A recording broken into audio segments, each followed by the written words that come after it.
Welcome to the Indie Corner. We're talking about all things independent comics. I'm Mikey. I'm Rebecca. And today, people, we're back at it again with an episode of the Indie Corner podcast. Our fourth episode of our wonderful Spooky Fest Fright Month, where we're doing a bunch of horror-based videos for the month of October. And yeah, people, this is gonna be our fourth episode of Fright Month, our last book that we're gonna be doing, and the book that we're going to be covering is the Eisner Award-winning series, "Something Is Killing the Children," written by James Tynion IV and drawn by Werther. I'm gonna try to say the last name, Dell'Edra. I think that's how you say it. Werther Dell'Edra. Oh no. Um, and it is produced and published by Boom Studio. If people don't know me by now, I'm a big fan of Boom Studios. It's become one of my recent favorite publishers in the past couple of years.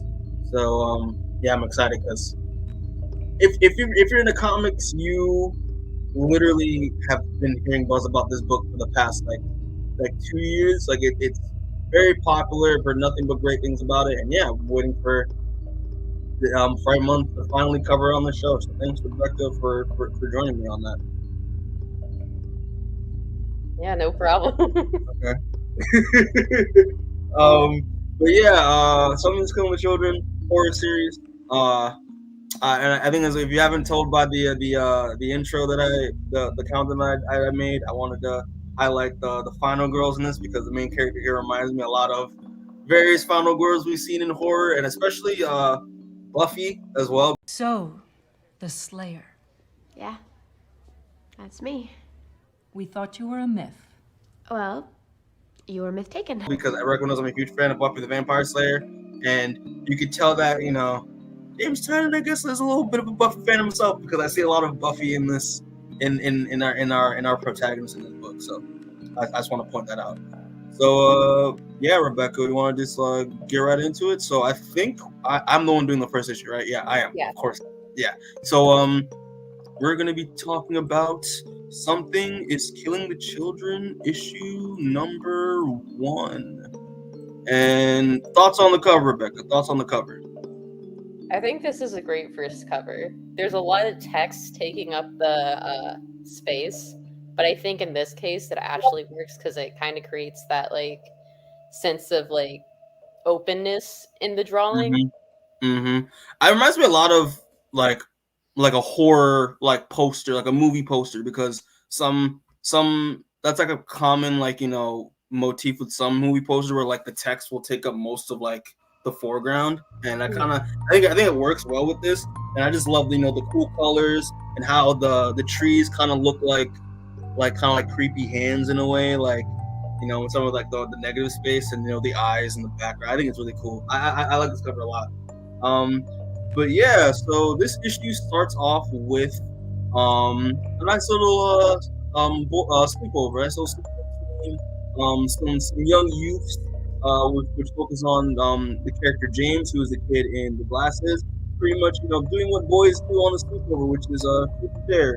He's pretty much being pressured by some of his friends to do truth or dare, and obviously James picks the easy one, which is truth, and Noah, who is basically the main boy, I guess, The leader of the group, I guess you yeah, would the say. leader of the group. The leader of the group pretty much is like, all right, fine, I'll give you this one opportunity to pick truth. But he pretty much asks James, what's the most scared you've ever been? And apparently James has a history with his friends to talk about his nightmares that he's experienced, he's been experiencing, which for some reason they get a kick out of, which is weird. But yeah, he pretty much decides to change it up a little bit. Instead of recalling a nightmare that he had, he actually wants to showcase an actual real life experience that happened to him. So he basically talks about a moment the other week, one night where his parents and his sister were out one day, so he was home alone by himself, and he started witnessing strange noises in his house as well as outside in the forest, and he apparently may have saw something look a little funky outside that didn't look normal, didn't look right. And yeah, that's pretty much the whole thing. And like, he's describing this weird situation he experienced in his house. The kids, obviously, the boys are like, oh, come on, it's load of shit. Like, thought it would be something more like the nightmares that you always talk about. But yeah. Like he's just like, yeah, sorry at this point. But due to like, them egging him on, he's like, you know what, Noah, let me ask you this. What truth are there that he wants to egg Noah on? And it transitions immediately to James in an interrogation room, and he's basically just like, obviously from that page, he's very panicked, very scared, and he's just like, he's basically like, wanted. Basically, the cop is talking to him about how, hey, like, you're trying to calm down, just tell him exactly what happened, like, get the story straight. And he's talking about like, how like, what he saw wasn't real, that his thing that his sister doesn't even play soccer during the time of year that he was describing, which is what was happening in the story, and basically like there was an incident at a ravine. The incident was at a ravine where he took some of his friends, and then he's trying to figure out what's going on. It's like, was it either their thing or just like any other sleepover, and it's just he's very distraught and very just saying like, yeah, like it was a story that I was talking about, it wasn't real. And he's like, I swear it wasn't real. And he's crying on the desk. And the cop that he's talking to is like, it's okay. It's like, we know it wasn't real. Just, we just want to understand, what happened next. And then next thing he says is like, he heard them screaming. And it cuts to the intro card, and this presents something that's coming with children. And I like these intro cards. I think it's really cool. It makes it feel more like the start of like a TV show, or like an episode of a TV show, or intro to a movie. Yeah, we'll talk about this later, but this comic very much feels like it was written to be a TV show, especially the way they do the cuts to the title after the first scene or two. Mm-hmm. Nice House on the Lake does the same thing. If you ever want to watch our episode on Nice House on the Lake, they pretty much do the same thing. Another book by the same author, right? Pretty much, yeah. James Tynion IV wrote Nice House on the Lake as well. But transitions to 2 weeks later, and we get to see this little girl like in a wagon. I believe she's like very I think, yeah, she's like missing an eye, and I think she's missing. Is she missing appendages too? Like, I couldn't tell from the drawing. It was kind of hard to tell if her hands were behind her back or what. Because I thought she was tied up at first. Yeah, but I'm not really sure. Yeah, but she hears some crunching outside in the woods, and it turns out to be this mysterious woman wearing a really interesting handkerchief mask, and is just holding like two bloodied like machetes. And she comes towards the girl, puts the machetes down, and it's just like goes into the bag next to the wagon, takes out a bottle of water, drinks it, and is clearly just exhausted.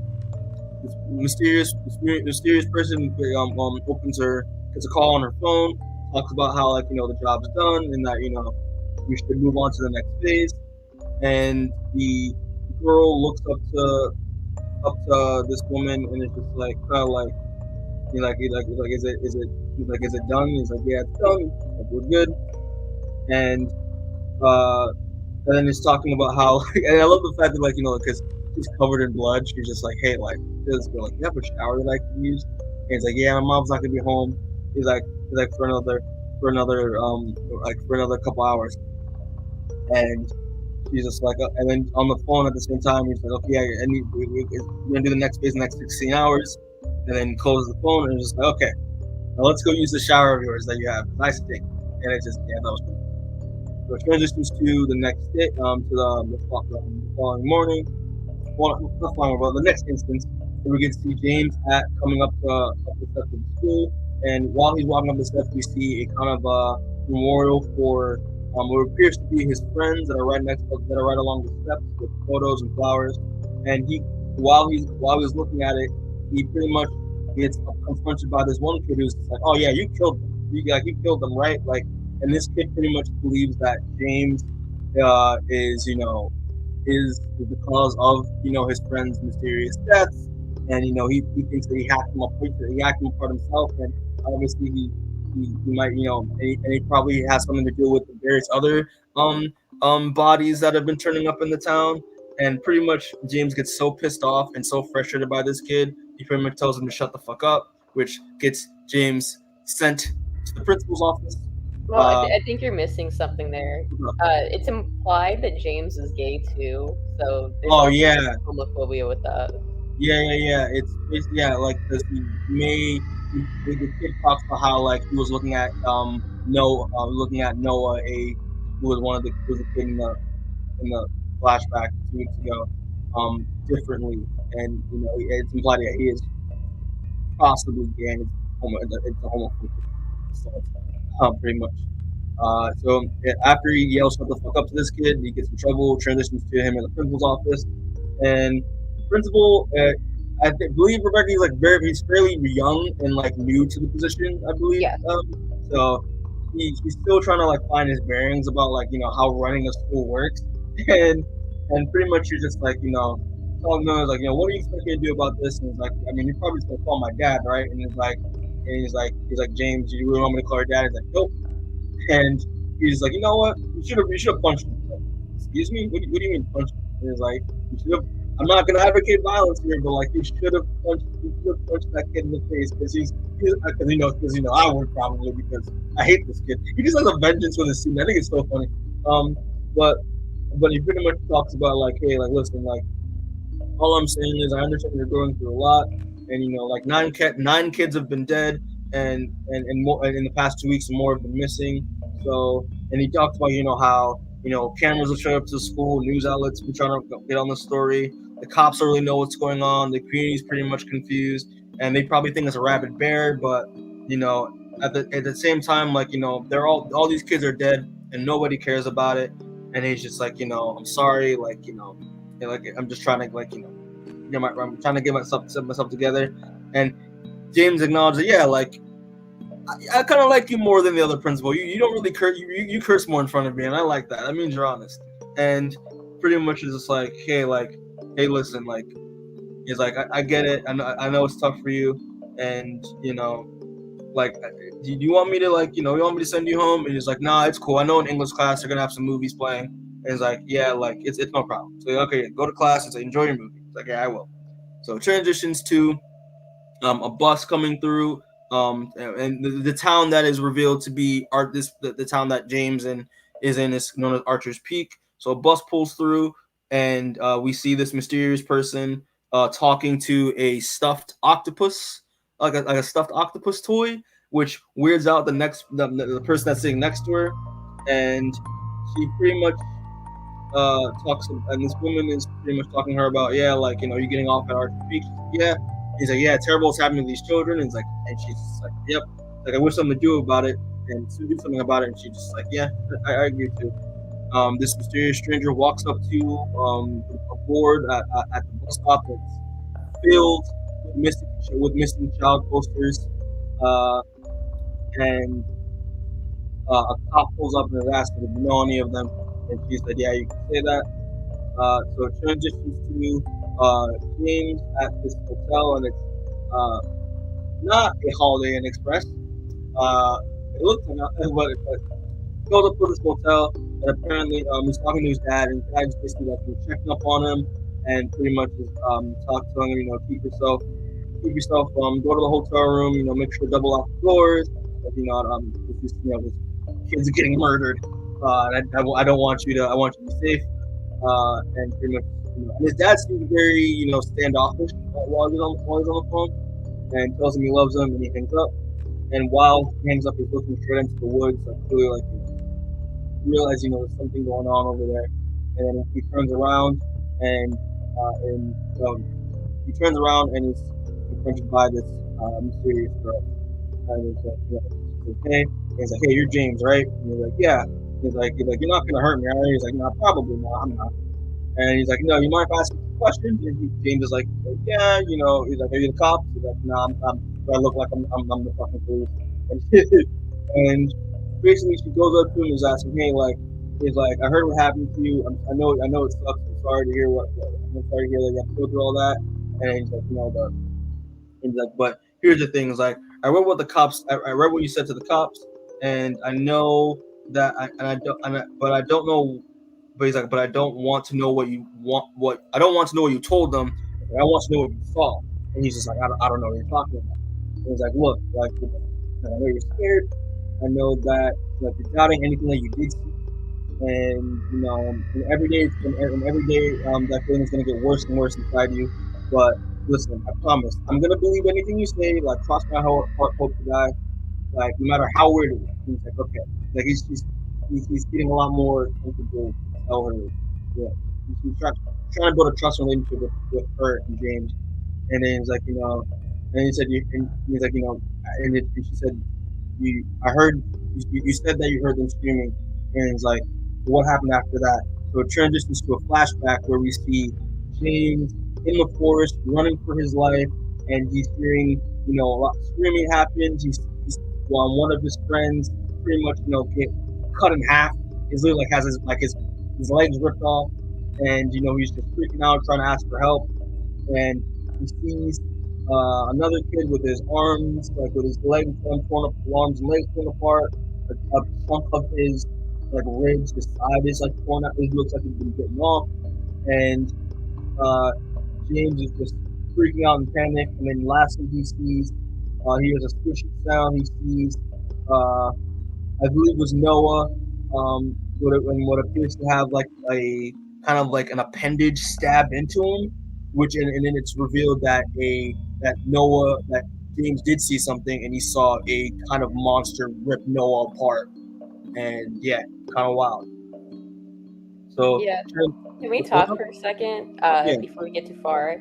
The use of colors in this scene is so good. Like, it really highlights the violence, the brutality of it. Yeah, it's very atmospheric and does a very good job of conveying the emotion of the scene, I think. Yeah, I think so too. And I think it's the coloring, as well as how or Werther tries to light the scene, in terms of the way the paneling is, it's very chaotic, which kind of contrasts how James is feeling in that moment, I believe. So I think that the paneling works very well. Yeah, and also as well, the coloring and everything, just to incorporate that horror mood lighting, I think works very well. So yeah, it's a good point to make, Rebecca. So so after all that, this girl pretty much says, thank you, I appreciate that, and then she goes on the phone and is like, class E7, Archer's Peak, Wisconsin, and is like, yeah, I've got it handled. And he's like, and James is like, what do you mean you got this handled? What's talking about? He's like, yeah, okay, so pretty much you got a monster in the woods. Like, that's why I'm here. I'm gonna go kill it. And James pretty much answers her with one question: can I help? And that's how issue 1 ends. Thoughts on issue 1? I think this is a good first issue. Like I said, it feels very much like kind of a pilot for a TV show. Mm-hmm. I don't think it gives away too much at the first issue. Like, it keeps your interest, keeps you wanting to read it. Mm-hmm. And I think the scenes that they chose to include in this first issue work very well at setting up that mystery. I gotcha. Yeah, no, I pretty much agree. Yeah, when you read this issue, it pretty much feels like the first episode to a pilot of the first episode or pilot for a TV show. I do love how they don't really they keep that mystery going. They don't really give too much information.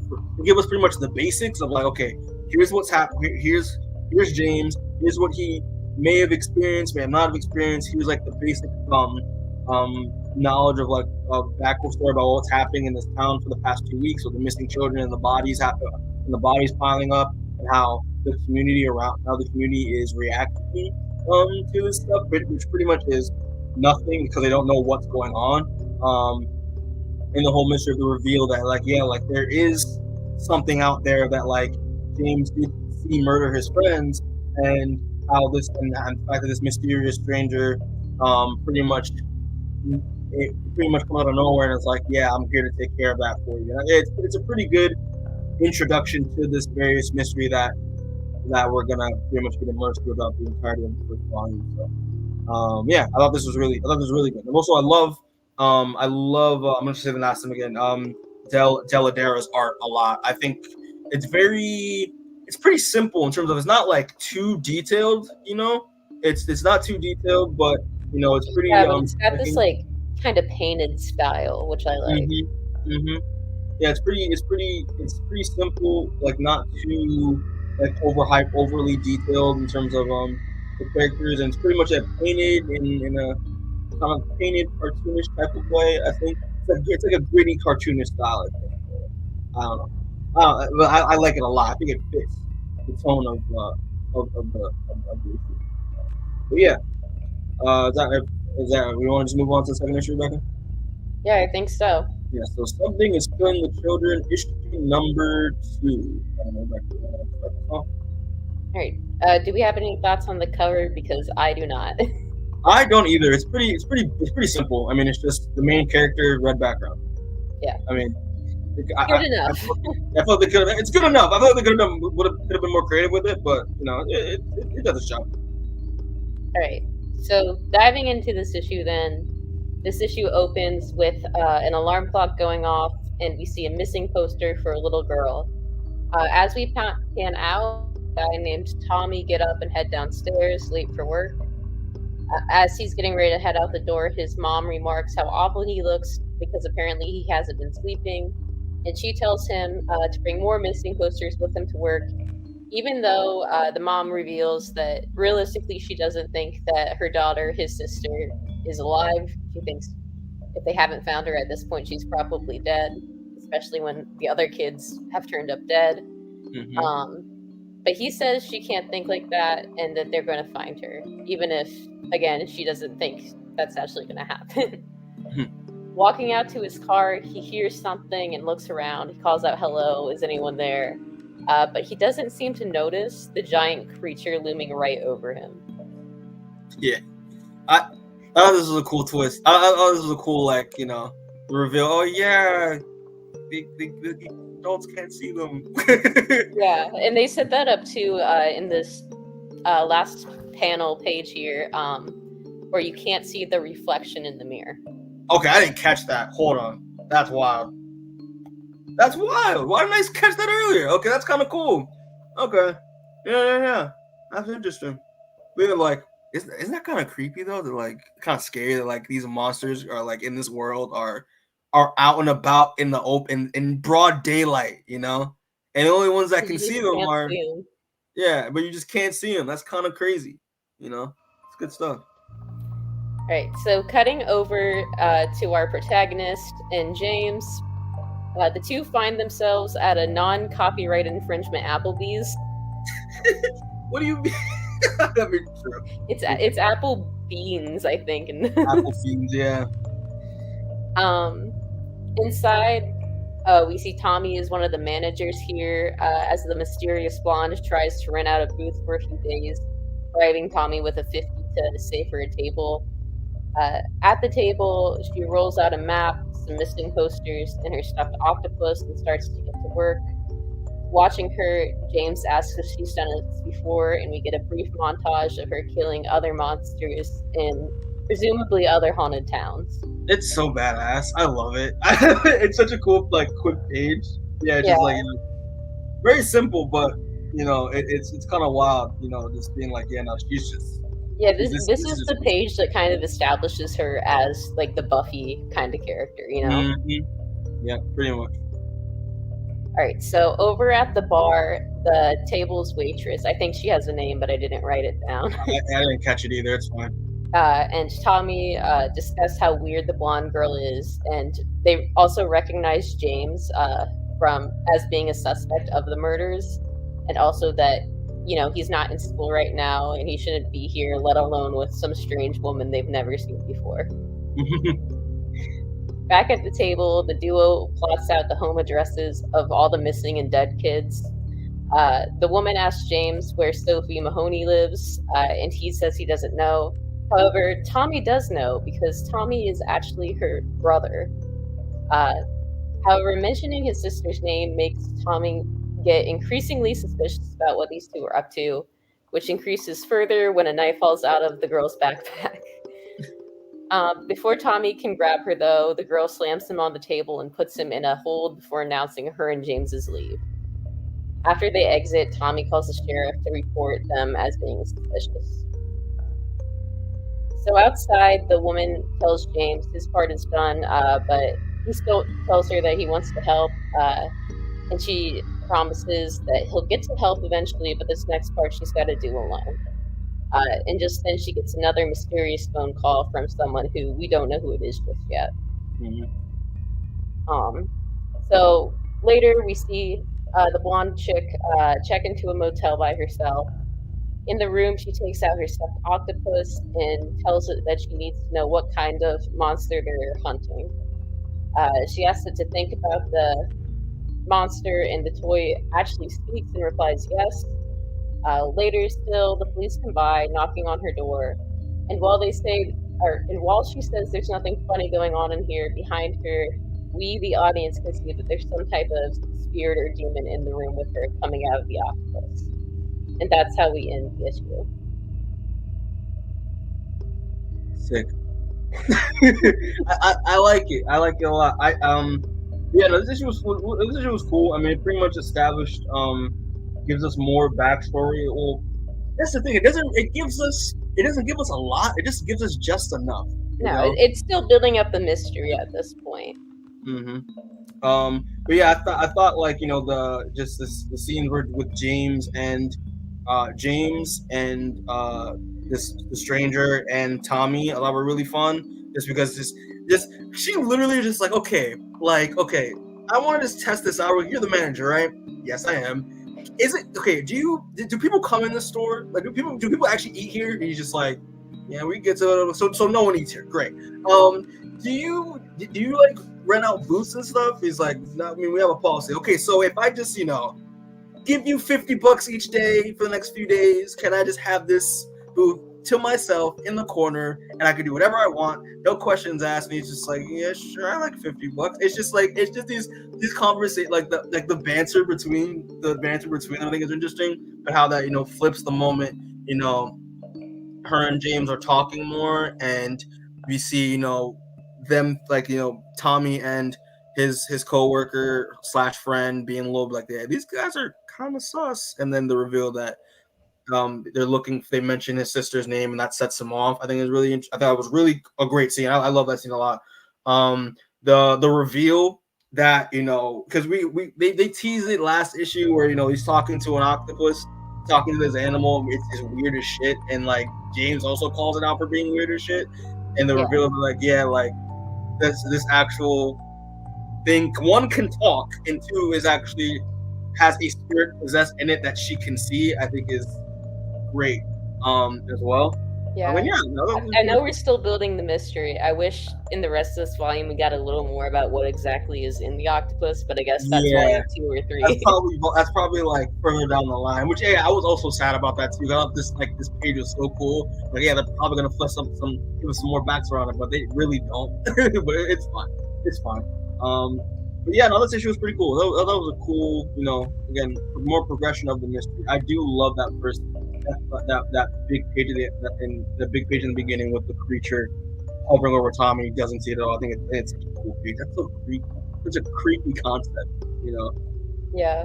The I don't know what you call them, like vignettes, like the little sections at the beginning of the issues are usually hit pretty hard. Oh yeah, they really do. They do as we're bringing back from saying off screen. This book does a really good job of hooking you. Just on those initial pages, I think alone does a good job of just hooking you. It's great. It's great. But yeah, Rebecca, you want to move on to issue number 3? Yeah. So speaking of creepy vignettes, this next one starts right into it. So we start with a little girl. She's hiding in a closet and splattered with blood as she repeats that she doesn't believe in monsters. From her view, we can see that a creature is practically right on top of her, sniffing her out, and when she sees that she can make a run for it. So she's running, she's passing the corpses of her family, she falls down the steps and is cornered, and all she can do is scream and beg for help as we cut away. So over at some bar, completely unrelated, we're done with that little vignette, like I said. A guy named Henry talks about his presumably dead son, and all the times he remembers him having to be a man that his son never got a chance to become. The bartender tries to cut him off, but agrees to give him one more drink before sending him home. At another table in the bar, Tommy is with his friends, telling them about the girl from Applebee's and how he called the sheriff on her. His friend asks if he trusts the sheriff, which he doesn't, and he says that if the sheriff lets her go, then he'll do what he has to do. And I think that's when we get our title card, I guess. Yeah, I don't know if we call it in a comic book title page. Probably. That's it's a title page. Yeah. Not gonna lie, when this man's like, oh, like, what are you gonna do? It's like, oh, well, I have to. I'm like, bro, what the fuck are you gonna do? Like, come on, like, be real. Like, I thought that was kind of. I was like, oh yeah, Tommy's that character in the horror movies that thinks he can take matters into his own hands. Like, it's gonna get killed for it. It's gonna do something stupid. Like, I love it. I thought that was like, I thought that was a nice little reminder of that little trope. But yeah. Yeah. So, cut to the police station where the woman, we now know her name. It's Erica Slaughter, which is a tough name. What is a badass name? I was like, dude, that's so tough. That gets fucking hard. Even if it's maybe not her legal name, but I'm choosing to believe that it is. I hope it is. I think like the sheriff calls her out and is like, this isn't a fucking real name. Stop it. Like, come on. Alright, so even though this is supposed to be her interrogation, Erica is trying to turn the tables here. She's looking at the evidence board and spelling out that even though things are weird now that she's in town, they were weird before she got there, and also weird before even the public knew that children were disappearing. So she demands to know who went missing first, sensing that there's some sort of cover-up, or I guess you could call it a missing connection in all these related cases. She tells the officer that she's here to stop the kids dying, and that any minute now he's going to get a phone call telling him to let her go, and sooner or later the kids will stop going missing, more or less thanks to her. Mm-hmm. And then this conversation gets interrupted as it's revealed that 5 more kids have been found dead, and Erica is cuffed to be taken back to a holding cell. On the way to the cell, Erica tells the sheriff, I know how scared you are. I know what it's like to feel responsible for each and every death you think you could have stopped. The sheriff asks if she can stop this, and she replies yes. He doesn't understand why, she can't believably explain to him why she's the one who has to stop it. But he lets her go, telling her that a girl named Sarah Washington was the first to disappear. Despite this, after Erica leaves, the sheriff asks John, who I think is another officer. I'm not exactly sure what his role is. Yeah, I thought he was either, from where he's dressed, I think he might be like a detective or something, because he's wearing like casual attire. He's something detective adjacent at the very least. Yeah. But he asks him to keep an eye on her because he thinks things are going to get much worse before they get better. Yeah. Outside of the jail, James is waiting for Erica. Erica asks why he isn't in school, and he says it's kind of pointless since everyone thinks he's a murderer right now. Yeah. And he can be more productive helping and her. I don't want to watch National Treasure like 12 times in a row.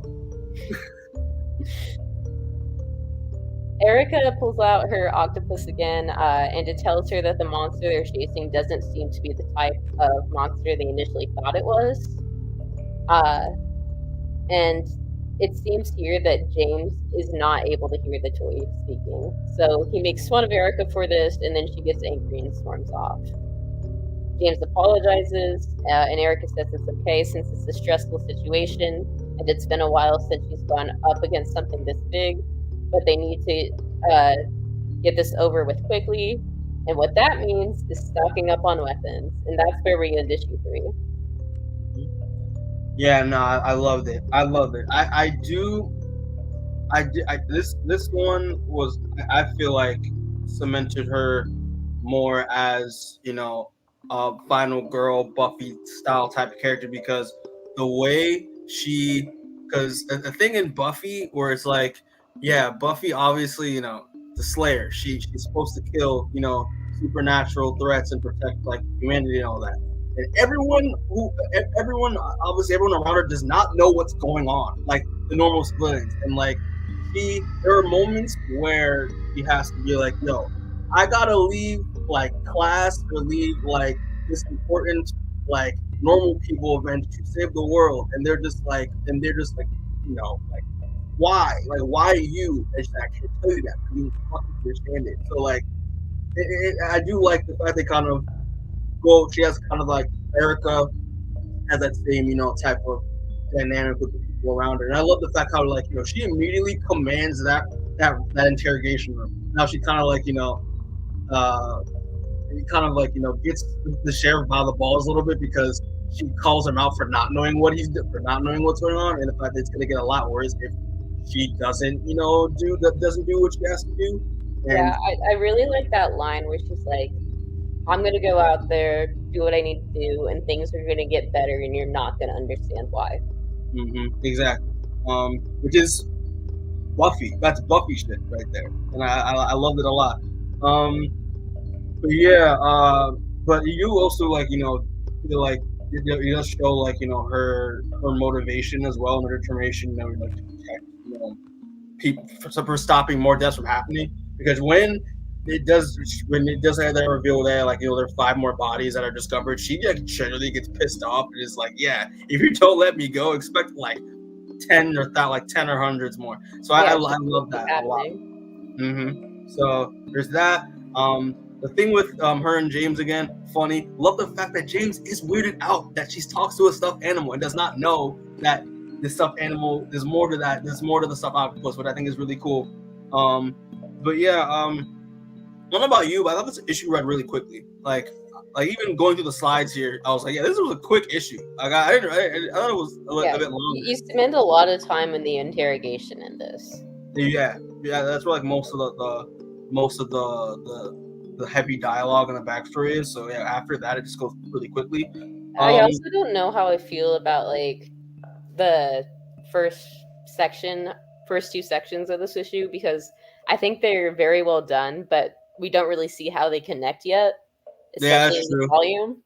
That's true. That's frustrating when you're reading it 1 volume at a time and it's a mystery because you're like, I just want to know. I know, right? Like it's just I mean, well, the second, like, I guess, vignette with the guy with Harry at the bar, but that's gonna play out. Obviously, that's gonna play out next issue. But in terms of seeing him again, but yeah, I thought that was interesting why they pretty much did 2 separate scenes with 2 different characters. Because I don't know what especially with the first one, I don't know what. We don't know if that's Erica. We don't know if that's someone completely unrelated.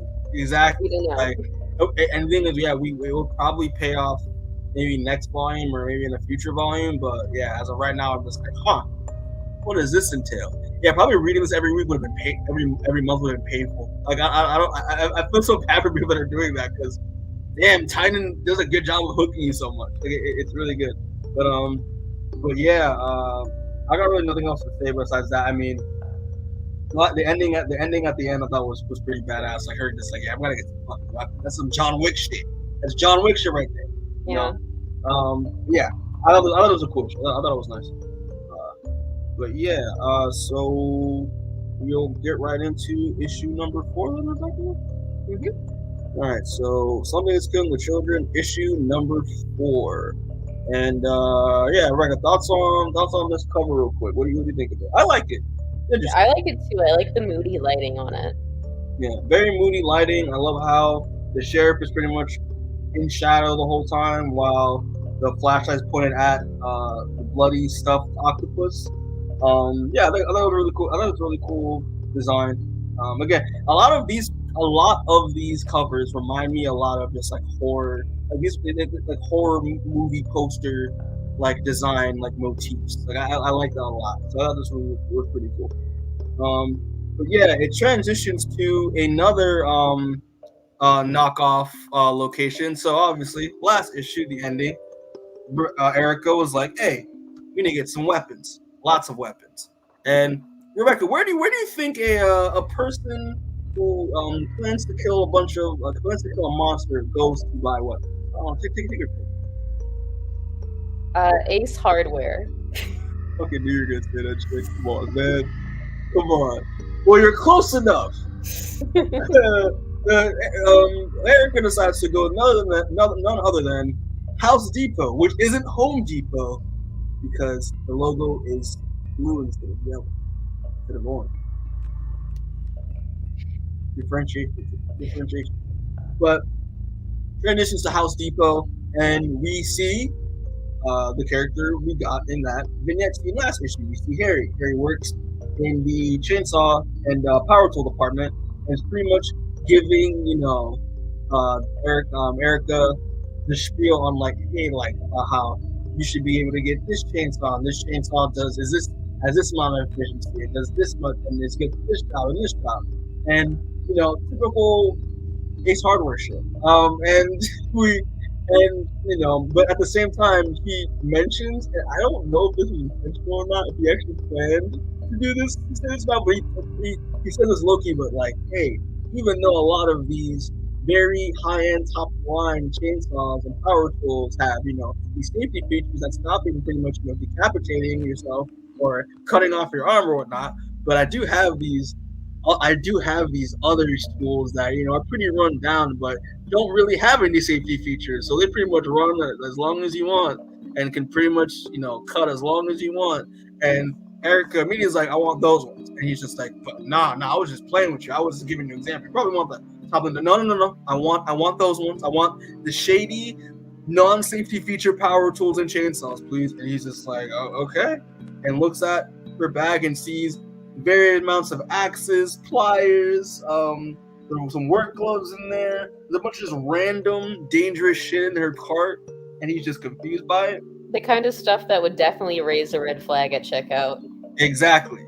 And she's just like, okay, and he's just like, yeah, like, he's like, and she pretty much asks him, like, which one of these is the wildest but won't get caught on something unusual if it gets in the way, something that will just rip right through. And cordless. I need cordless. And he gives her the right chainsaw for the job. And he's like, yeah, this will do. And okay, James, let's go to the registers. It's just like she brought James with. I think she's just bringing James along because he just wants to help. I think it's so funny. I like the look of utter disappointment in the one panel here. Yeah, it's just like, why do this? But yeah, so he transitions to Tommy. He ends up going to what appears to be his dad's house, and I think we forgot to mention Rebecca, but yeah, his mom mentioned his dad, their dad, and his dad in the second issue, but it was a very quick thing, so it doesn't really matter. But so his dad pretty much is a deadbeat drunk, and is butt ass naked on the couch, and James is pretty much looking for something while he's in the house, and he pretty much tells his dad to put some fucking clothes on and like, come on, like, you're a mess, like, stop drinking. And he's just telling him, he's just telling him to shut up and all that. But he is asking, hey, like, is there any whereabouts on Sophie? He's like, is there a body? And Tommy unfortunately has to tell his dad now that there's nothing's turned up yet. And he's like, and pretty much he's like, listen, I shouldn't have. It's nothing. I shouldn't have bothered you. I'll just get out of your hair. And he's like, yeah, like, just. And his dad, like, yeah, just call next time. And he's like, dude, I freaking called you like 7 times. Pick up your fucking phone. And then just like, he just leaves. And then while James walks outside to his coworker friend's car, and he's like, hey, you get it? And he's like, yeah, I did. And pretty much what he went into his dad's house to grab is a box, and then in this box it contains a revolver. And after seeing his thoughts about Erica in the last issue, we can get an idea we can use our revolver for. Transitions to the sheriff and his brother, who is I want to say the medical examiner. Pretty much. They're pretty much going to the scene of the crime where these 5 bodies turned up, and they're just his brother is very open about expressing how grossed out he is, which I thought was hilarious because that expresses. He tells his brother, come on, no, that's unprofessional. And he's like, no, if I'm saying it's gross, that just means I'm taking it seriously. Like, come on, man, get with the program. But they're pretty much talking about how unusual, like, this entire crime scene, because it pretty much, his brother pretty much goes into the example of like, hey, like, if you're any type of predator, they're going for the first thing they do, like, to get a kill is to go after the soft tissue, and pretty much like and that pretty much causes for a faster kill. But this kind of animal or whatever this is, pretty much like, you know, didn't do that. Like it just went after. It pretty much decided not to like eat anything, like to consume like major organs or major soft tissue. It just forced up a heart and just left things whole, and that doesn't make any sense. And at the same time, like, you know, it like it seemed like these killings, like it isn't just instinct. It felt like there was intent. There was intent here, which makes it even more scary.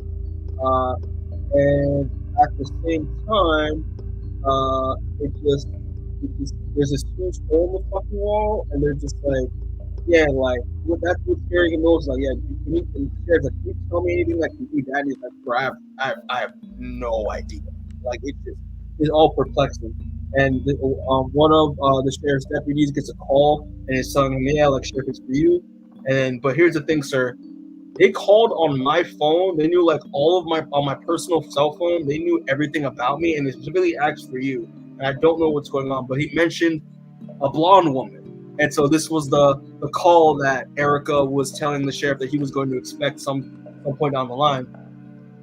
He answers it, and pretty much he's like, yeah, who am I talking to? And we don't see this person at all. We don't see him at all. We see a man, which appears to be like in some we can only get like a snippet of like the lower half. So he's sitting on a chair wearing some black gloves, holding this very mysterious like cane that looks like a dragon head or a snake's head.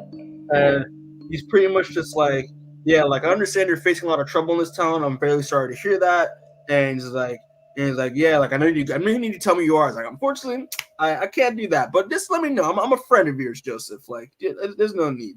And I know it's a friend you're looking for. And it's like, yeah, and Joe, who's a sheriff, is like, you sent Erica here. And it's like, yeah, I did. And the thing is like, yeah, like you sent her here. He's like, yeah, like, you know, obviously, like she works. He's like, sheriff, if you haven't realized this by now, like Erica's daughter isn't with anybody, and closes in on this tattoo that he has. And that's where the title card starts. Transitions to James and Erica in the walking on like along like this like dirt road like towards the woods. And James wants to ask Erica a question. He's like, "What did I tell you about questions?" And he's like, "Yeah, like what did I tell you about asking questions?" Like, yeah, and he pretty much is like, "Oh, like they're smart to ask when you're about to go into a life and death scenario." Like, you know what? We'll play it, James. We'll play it. So he's just like, you know, he's like, yeah, like he asks, like, what are monsters? And this is where we kind of get a little bit of the spiel of what's happening, and pretty much is like, you know, like you know, she's like, yeah, they're basically that eat children. Like, you know what monsters are? Like, yeah, but like, he's like, but like monsters aren't real though. Like, they're not real. It's like, oh, come on, kid, of course they're real. Like, you saw one. And it's like, no, like I didn't believe in monsters, so it doesn't make sense why, like I didn't believe in monsters, so it doesn't make sense why, like, you know, why I would see one. It's like, listen, kid, you're young. Like in terms of children, you're young. Like knowing something and believing in something are two very different things. It's like just because you know a monster doesn't exist doesn't mean like deep down in like your gut that you don't believe in a monster. Like you can like. There's a reason why you see something that looks off in the distance, or a shadow doesn't look right, still creeps you out deep down inside, even though you don't think that thing that you think it is actually exists. So, and the thing is like, you know, and it's not your fault. You're young, like you're like that's why you see these things. Adults, unfortunately, when you get older, adults can't. And the thing is, I think she makes the point where when James will get older, he'll want to forget, because I guess once you see them as a child, you can't unsee them. I think that's the vibe that actually, I don't know if you got that. I think so. Yeah, I think it's like once that door is open, like you can't close it. You can't close it. And then he's like, you know, and then he was like, but it's okay, like. You'll want, even when you're older, you'll want to forget. But he's like, no, I won't. I was like, yeah, yes, you will, James, and you'll be better for it. So pretty much, it's like, yeah, here's the here's the plan. So the first girl, Sarah Washington, she disappeared like half a mile up these woods, and so and this type of monster, who is what she called a class like 7. These monsters like to build a nest. They don't just like to sit around. Like to sit around in one place and nest. So pretty much he's like, yes, I'm gonna go pretty much go find the nest, take it out. And then he's like, no, we'll find the nest. He's like, no. You're staying back here. I'm not gonna. You're gonna be you're a liability. I'm not gonna. I'm not gonna have to deal with fighting a monster and trying to make sure you don't die. And he pretty much addressed it. Okay, like I said I wanted to help. He's like, yeah, you did help. You got weapons together. We looked at a map. Like, come on. And then he's like, yeah, like that's bullshit. Like, no, I don't even know who this Sarah Washington is. And like, like he told me I could help you, so I want to help you. You promised. And she's like, okay, fine. Listen, we're gonna go find this nest, all right? And you're gonna do exactly what I tell you. No, try to be a hero because this thing, like, it's getting stronger and stronger by the second. And he's just like, I've already seen horrible things already. He's like, no, you haven't seen horrible things like this, James. So promise me once we get there, I tell you to stay outside, you stay there. And it's like, don't promise that. I'm not. It's not a promise. I'm telling you. He's like, okay, yeah, I promise. I'm not doing anything. So it transitions, and the thing while they're talking, we see that detective from earlier, pretty much radioing. I'm getting a radio call from the sheriff, being like, hey, like you see the Eyes on the Slaughter girl, and she's like, yeah, like they did a bunch of shopping at House Depot, and now they're just walking in the forest. It's super weird, and like it's just creepy, and he's just like, okay, yeah, don't follow her. And he's like, what do you mean? He's like, listen, you heard me, don't follow her. He's like, and he's obviously adamant about it. And he's like, no, like Joe's like, I'm serious, do not follow this girl, just do whatever, let her do what she needs to do.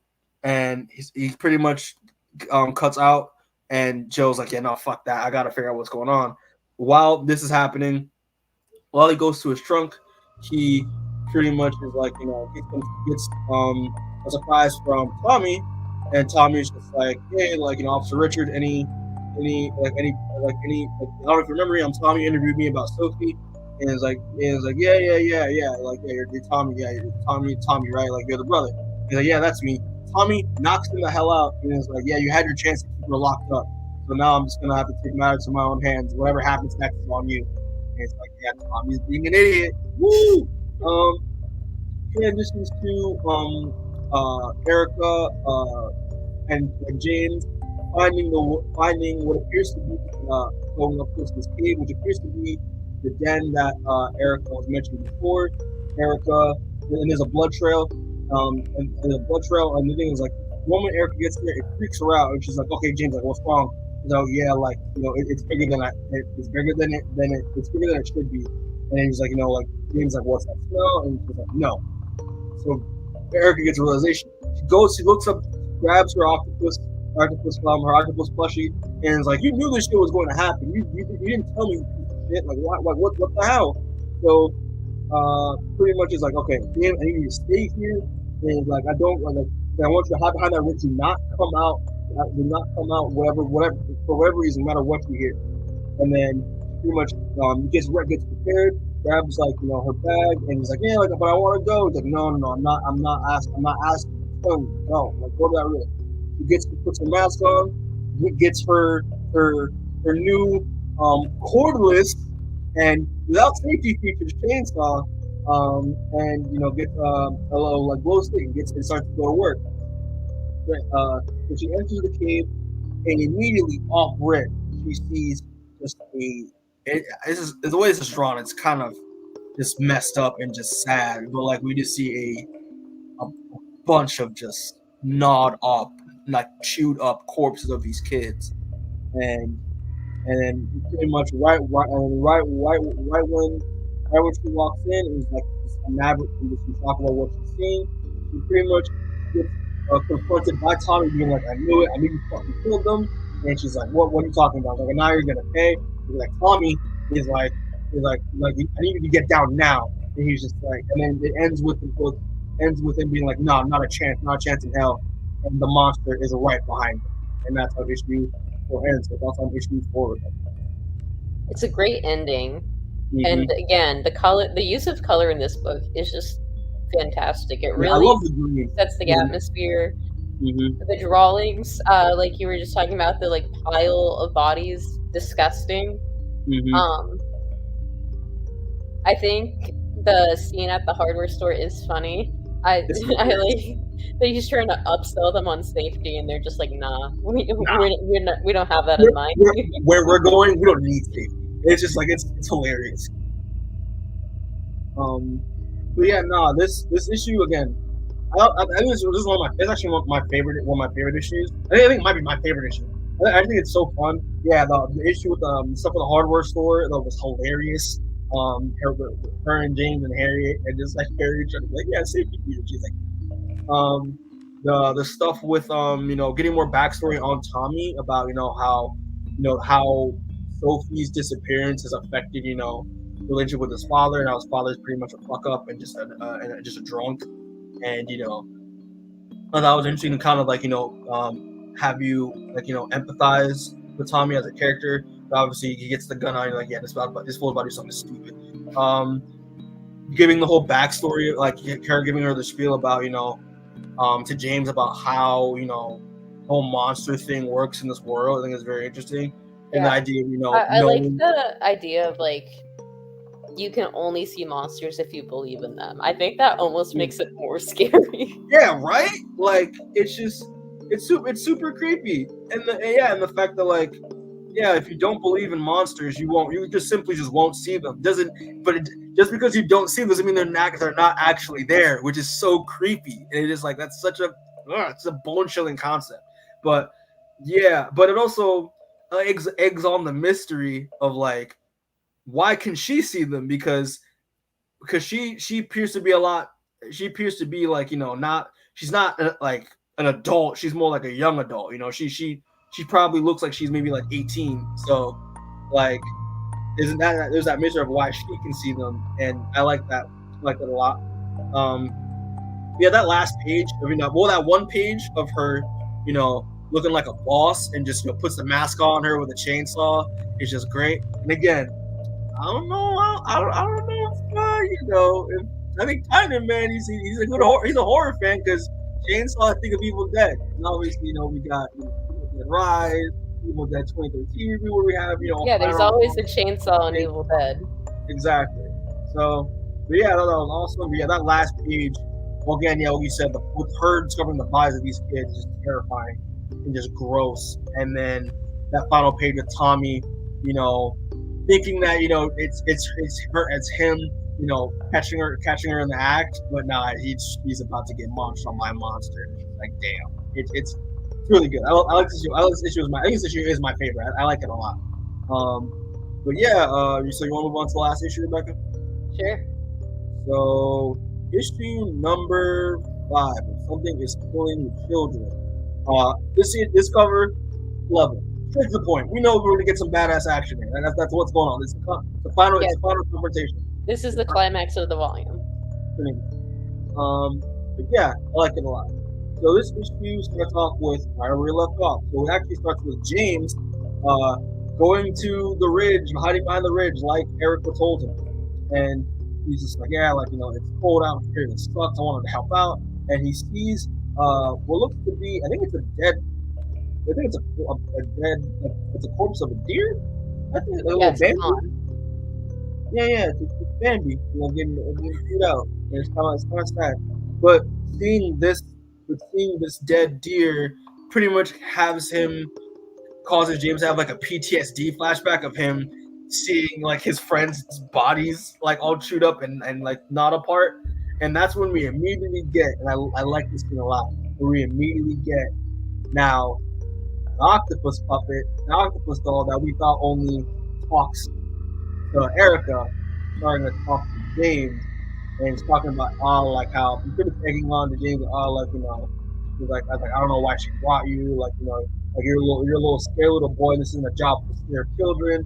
And he's starting to be like, I'm not afraid. And like, no, you are afraid. He's like, and he's talking about how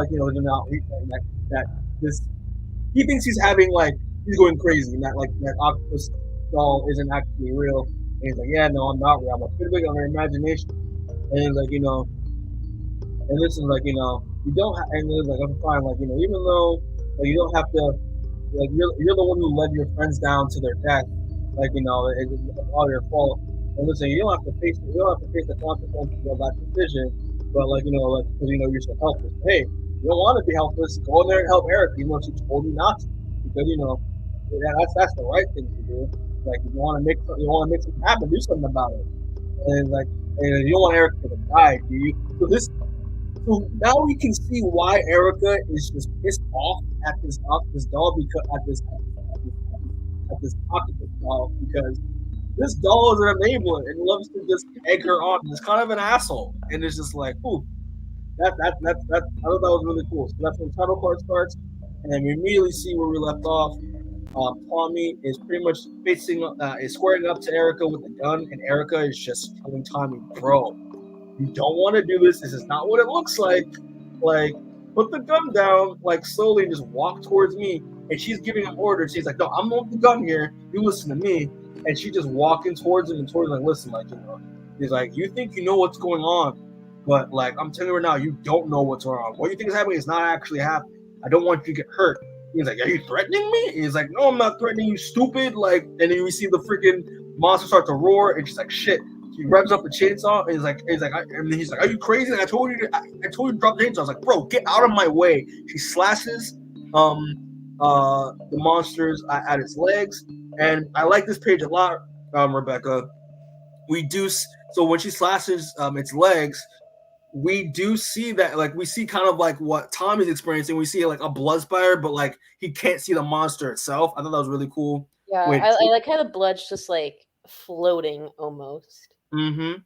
And he's just confused by it, doesn't know what's going on. And he's like, it's just some kind of trick. He's like, bro, it's not a trick. He's like, you killed my sister. He's being irrational. He doesn't, because his mind doesn't know what the possible he just saw. He shoots the gun at the monster and accidentally. And she's like, you idiot, you just made it matter. And so she pretty much goes to Tommy, tries to get the gun out of his hands, and they get into a little fight. And he's just like, what are you talking about? There's nothing around here but you and me. And while she's fighting, the gun goes off, and then we see someone say, like, I just wanted to help. And it's revealed that due to the scuffle, Tommy shot James in the gut. And you see Erica and James and Tommy just distraught and being like, holy shit, like James like, oh, I didn't mean to. Erica punches this kid so hard, he like forgets how to breathe. And it's just like, it's kind of wild.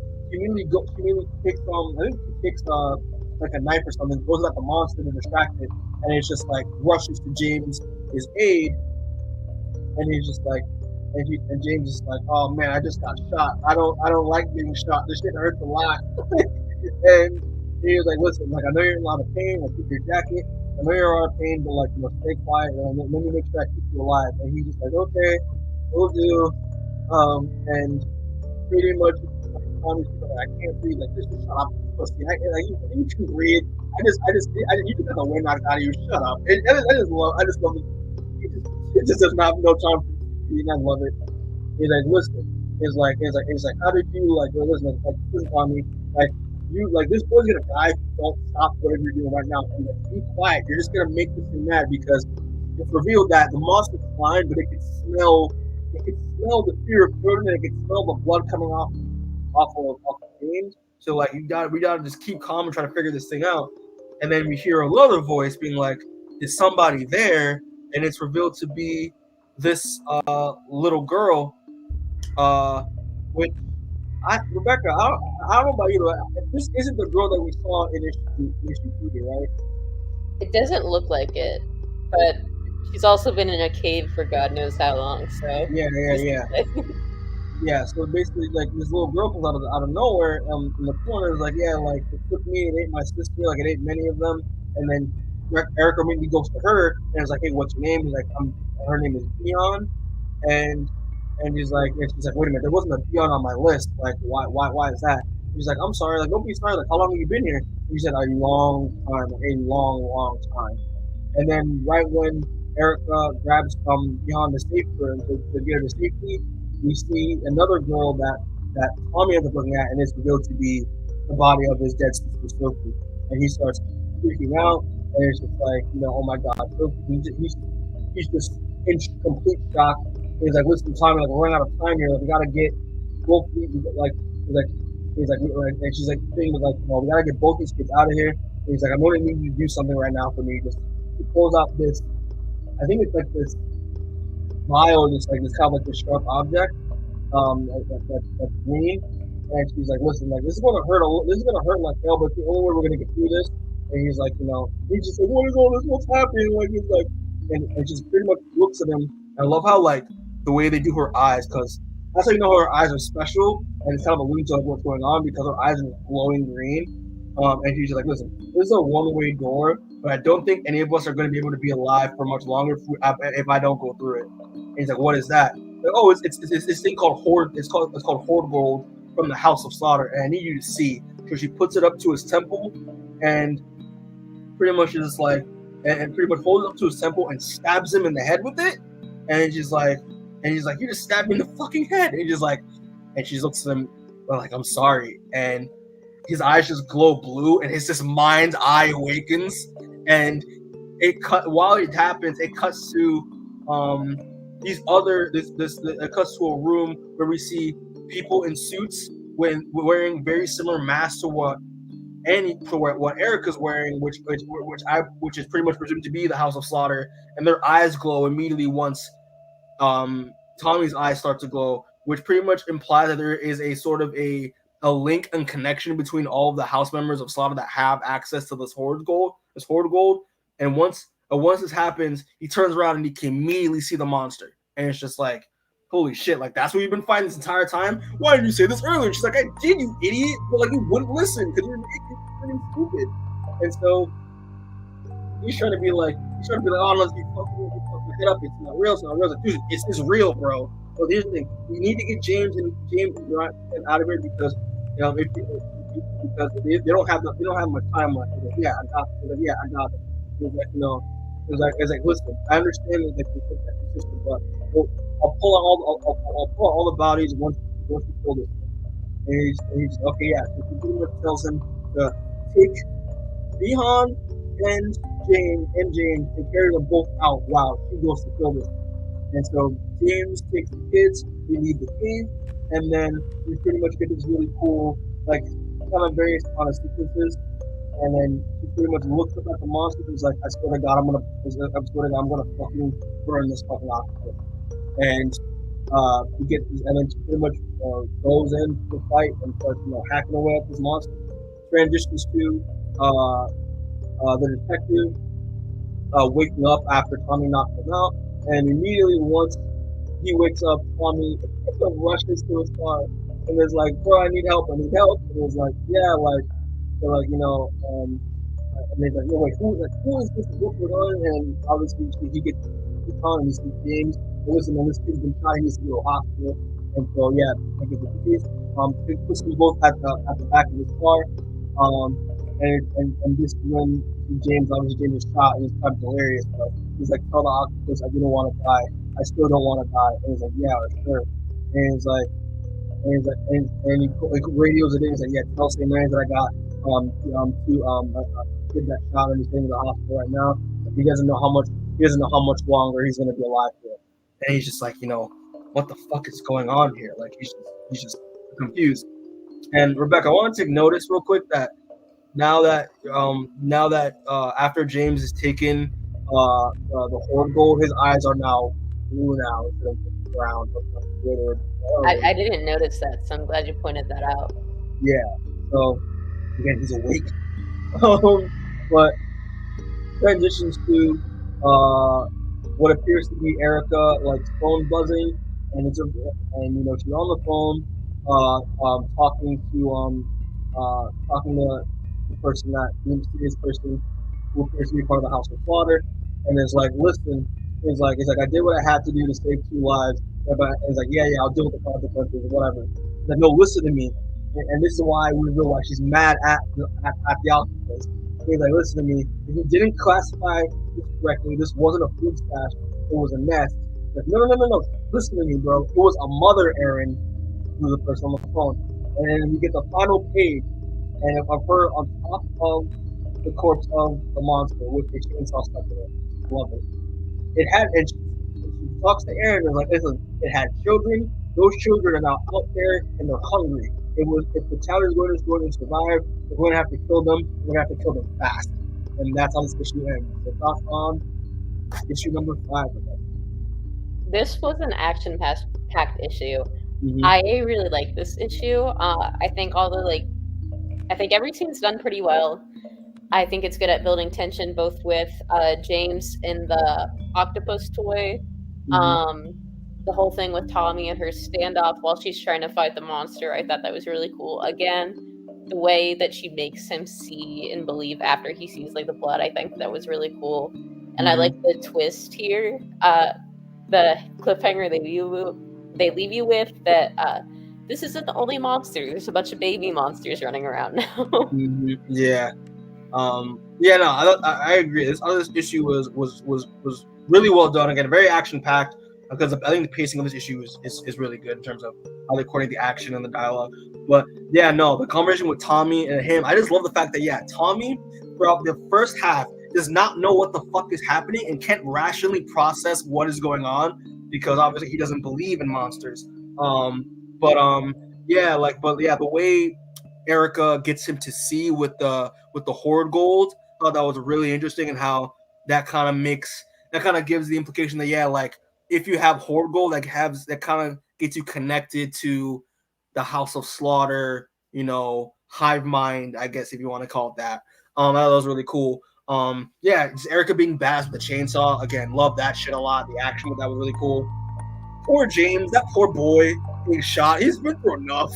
Like, come on. And I was like, damn. But him getting shot out was kind of wild. I didn't see that coming at all. But I think not before the final twist, but the twist is the fact that this girl Bihan, I guess, is pretty much the first missing person, because she was so missing that even Erica didn't know about her because she wasn't on the list at all. So I'm curious to see where they're going to go along with that in future volumes. Her backstory, or maybe she is the girl that was introduced in Volume 2. Maybe I'm not sure. I'm not sure, but I thought this was really fun. And that reveal, about there's more monsters out there. That there's an actual mother, and has there's been a baby monster out there in Archer's Peak. I thought was really cool, and it makes sense. When I read it, I was like, this makes sense why this series is 31 issues outright, has 31 issues outright now. I get it. I thought this was great, and it's a nice little cliffhanger to keep you reading. So, I thought that was really fun. Rebecca, you want to get into should we talk about the movie, or should we just leave that into final thoughts? That little announcement. We can kind of talk about both in final thoughts, I think. Yeah, it works. So first off, Rebecca, so final thoughts on Volume 1 of Something is Killing the Children. Final thoughts. I like this book. I kind of want to continue reading and seeing where it's going, because, as we've mentioned, they left a lot of mysteries for us to continue to read and see unravel. And I think it's a cool premise. Mm-hmm. Overall, I think I'd give this first volume a 7.5 out of 10. Okay. All right. For me, I really like this as well. I thought it was a really good start. I'm definitely going to be continuing reading more of it, actually. Because I told Rebecca before we started that I started reading this actually way earlier in the year, over the first 2 issues, and then really continue.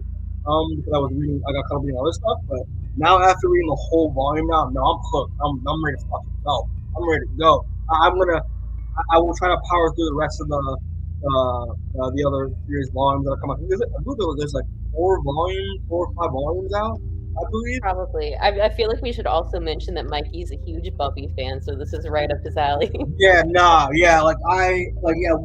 is anything that's similar to Buffy, I'm down for it. It is funny because I'm also reading Buffy, so it's just. reading two other Buffy books. So like, no, sorry, three other Buffy books right now. So this is a fourth one. Fuck yeah, I'm in.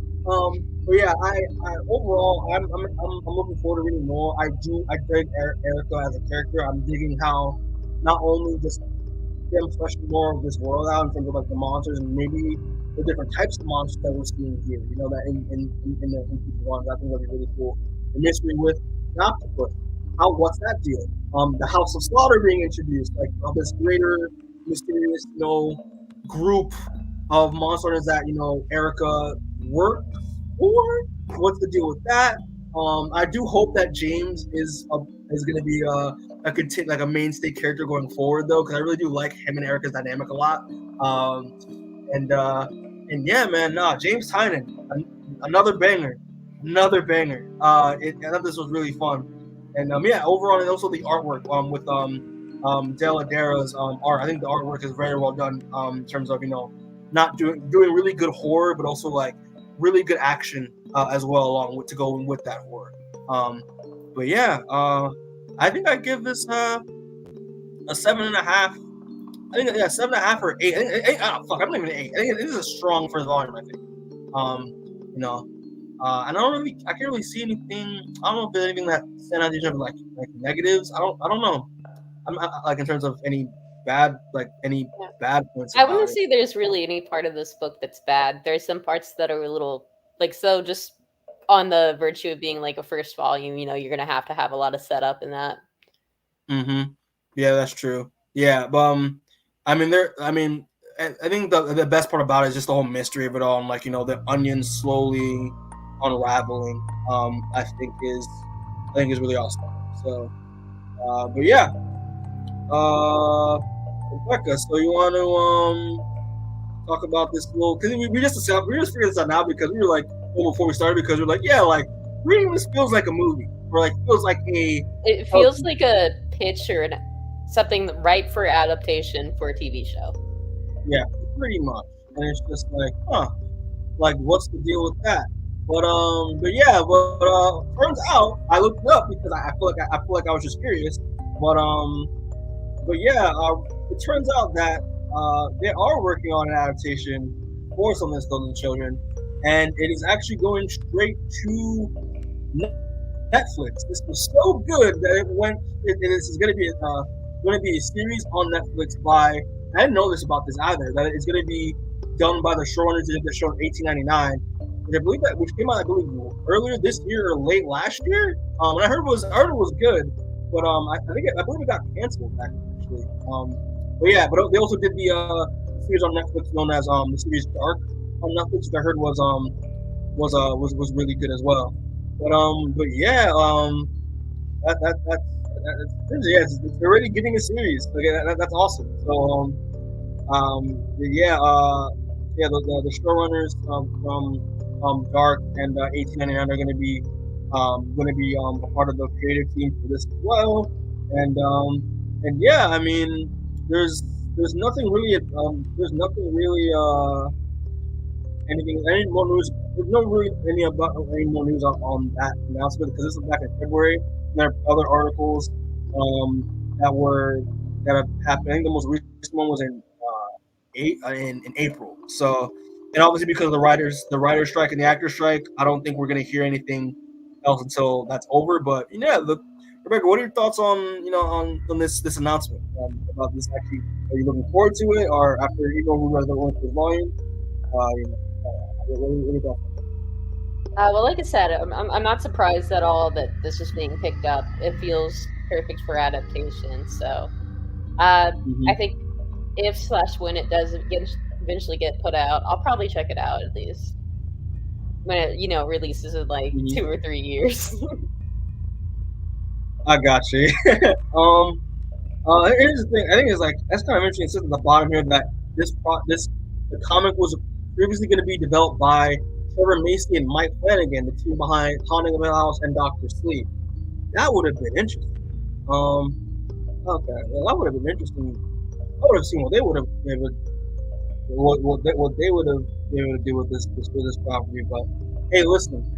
I mean, from what I've seen of Dark, I've seen like previews for Dark, because it's a very popular German Netflix show. So seeing like that atmosphere, it's very like dark, chilling atmosphere that involves, the woods and all that. So I feel like that's gonna be a right vibe for this. Yeah, I'm excited for it. I mean, hopefully, like, we'll get some more announcements soon, as well. There's also a kind of a little article that came out like recently, like 2 weeks ago, that says some of the Game of Children may be Netflix's next Stranger Things, and that's a high bar, but Yeah, yeah. I don't know about that one. I don't think anything's going to be the next Stranger Things.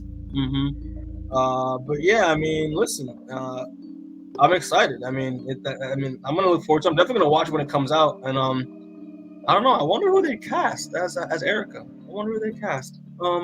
Yeah, it's neither here or there. But yeah, Rebecca, that's pretty much it. I mean, let's pretty much close it out. But yeah, thanks for everyone who will watch this, obviously because it's pre-recorded.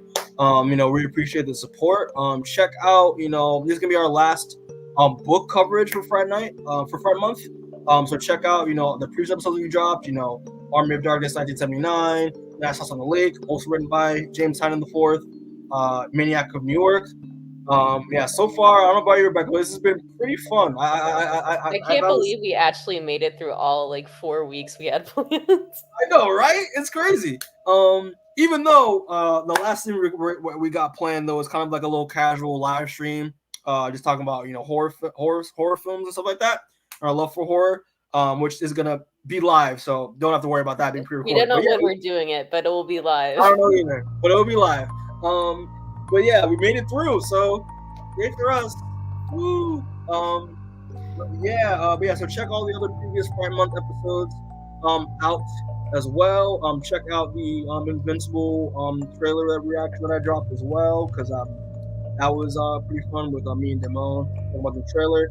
Then check out Deadly Clash, check out the reactions, check out Transformers, check out all this stuff. There's plenty of content, people, for you guys to enjoy and experience. And we put our heart and soul into everything that we do on the Indie Corner, so it'll be much appreciated. Comment, like, subscribe, put the bell in the notifications so you can get notified when we drop new stuff. Have you read some of School Children? What do you think about it? I want to hear your thoughts on this book. And question of the day. Oh, yeah, what's the most scared you've ever been? Since that was the question in this book. I'm not answering that. But yeah, that's the question of the day. What's the most scared you've ever been? Yeah, we'll put that down in the comments. And yeah, people, we love y'all. We appreciate y'all. And yeah, people, happy I guess Halloween weekend, because it's gonna drop this Friday. And yeah, we'll catch y'all later. All right, stay safe. Bye.